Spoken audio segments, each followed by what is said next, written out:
Okay, we're going to do a slight tour of the yard.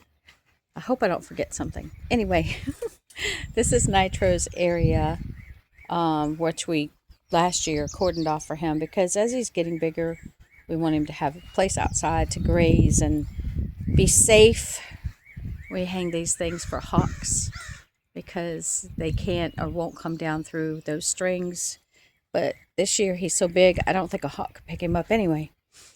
We put in a bee house. We put in a couple of bee houses. This is one for cocoons. So if not the hive types of bees, but your solitary bees like to bore, like the carpenter bees and others, and then they create little holes for the cocoons, and therefore that's what that's for. Nothing yet.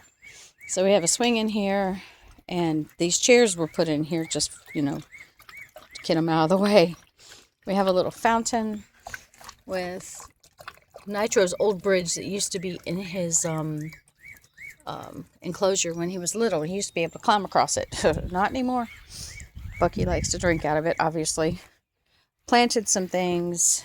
These are Johnny Jump Up flowers that are coming up. Over there I've got lettuce and stuff. And in here I have lettuce and whatnot starting so Nitro can eat it as he runs around.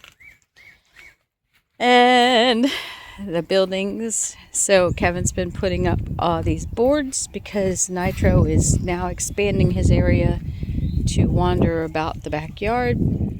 And that's keeping him from going down here because, believe it or not, the little tortoise is brave and he tries to go down these stairs, and because he's in search of more area, plus he likes dog poo. Ugh. This is our bird feeding station. That's a rose bush that volunteered itself. Butterfly bush. Got some arugula that was given to us that we planted in the ground, and it's coming up still. It's the third season we've had it. Bird bath. No more bird feeding down there. This is a stone that we got from the mountains that every time we went back to the camping spot, we saw it. We actually put it somewhere so we could come back and get it one day. And the last time we went up, when Erin came with the kids, she helped us load it onto the truck. That thing's heavy. And then Kevin put it on another rock that we had, supported by more rocks. And it makes the most beautiful bench. So we got that. And the buildings. Yay, there's Kevin and the fire pit that he built. And the first garden. Yay. Which started as just a small, well, it's the same size, but I mean, it didn't look as nice as this. And now he's built up all this structure around it with the painted wood. And so what do we have in here? This year right now, just growing. That's carrots that I planted last fall. Starting to get some carrot. That's going to be tomatoes and basil. And gonna have Swiss chard in this spot. That's Greek oregano that I started last year that survived the winter and did fabulously. Okra's going here. There's our strawberries. We've had these for 3 years now, I believe. We've been producing for 3 years, and they keep coming back. The parsley last year grew like this, went crazy.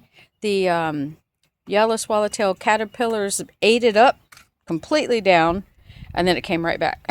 So we even had a couple of cocoons from that. Back here, sunflowers. I've got spring onion right here. I'm gonna plant. I've got more there. Radishes here.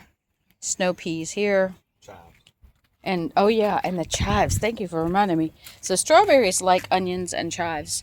And these chives have been here 2 or 3 years, and they keep coming back as well, which is great. And then marigolds all around the edges because they are good insect repellent type of flowers. Plus they're pretty. Okay, no, we're going this way. Garden number 2. We gotta get past the trailer here. Bucky's playing ball. Hey, Buck. That's his favorite thing to do every day. Nitro's wandering around here somewhere. I don't know where. Maybe he's under the trailer. Anyhow, this is garden number 2, which Kevin dug out last year. It's the 18-hole garden. Not meant to be a golf reference. Just is what it is. It just seemed to be that's the amount of space we had. And each one of these has a designated this is going to be our major planted garden. Right now, he just put potatoes in here that he'd been growing in the garage all part of the winter. And that's it. They had come up this far. So these are red potatoes. Going to have more potatoes. Well, okra and cantaloupe back there. Eggplant and zucchini. More zucchini and beans. More potatoes there. Bell pepper. More beans. Yellow squash. Tomato. Red bell pepper. I don't know what's back there. I think it's yellow squash. Cucumber. Roma tomatoes. And watermelon. But right now we just happen to have a volunteer red lettuce in here.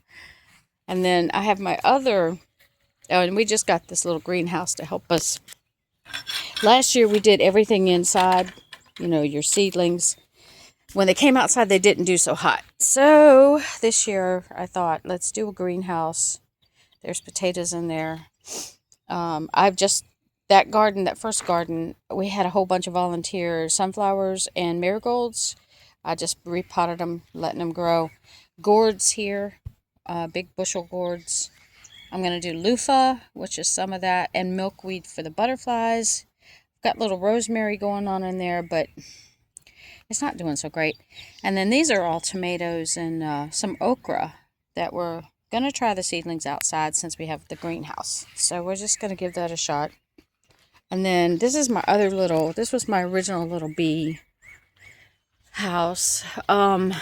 Here's the cocoons from last year, but they aren't viable. I think it's not going to happen. But these tubes, it's the same principle as the other bee house. Those bees, they bore, or they go inside the tubes, and they especially mud daubers and things like that, they lay their eggs, and then they come and collect mud, and they cover up the entrance of the tube. And so that this house gives it a safe place. Basically, it has a drawer. If you wanted to, you can buy bee cocoons, and then it's like a nursery to keep them in until it's time for them to hatch. Anyway, it's a very interesting concept. I'm hoping it'll work out this year. Not tried it before. And over there on that pole is our bat house, which, well, we sprayed bat attractant. It's been 2 years, no bats yet. So we'll see. One thing at a time. So that's garden number 2. I don't know where Nitro is. Where's Nitro? Oh, there he is. Hey, Nitro. Hi, bud. He just wanders the yard. He likes dandelions. He eats the clover. He likes the grass. He eats wild plantain. There's a few other things I've seen him eat that I have not identified yet. So we'll just have to work on that. There's certain things he can't eat. It's toxic. But so going down the hill, got the kayak shed there. We haven't been kayaking in a while because it's hard to do that with Bucky. This is a table that we built, mostly Kevin, but I helped him. That was our first garden table for us to do gardening on, and also to put our plants on before we expanded into an in-ground garden. So we kind of use it as a catch-all. As you can see, last year we put plants on it to grow. And of course, back behind the yard, all this wonderful wooded area, which we see lots of deer and rabbits, squirrels, birds. We see a lot of woodpeckers now because we put out suet, and they just love it. So, but it's nice to have this in the backyard instead of someone else's backyard. So really enjoying that. So that's pretty much it. Just thought you'd want the rundown. I know it's long, but you kind of have to get it all in. I don't know what this is, but it's gorgeous. And every spring we get that. So it's really pretty. All these trees are flowering, and we're watching the butterflies and the birds and the bees especially come and enjoy the flowers from the flowering. That one right there we found out was a type of a black cherry, we think. Anyway, it's nice to see all of this come out this spring.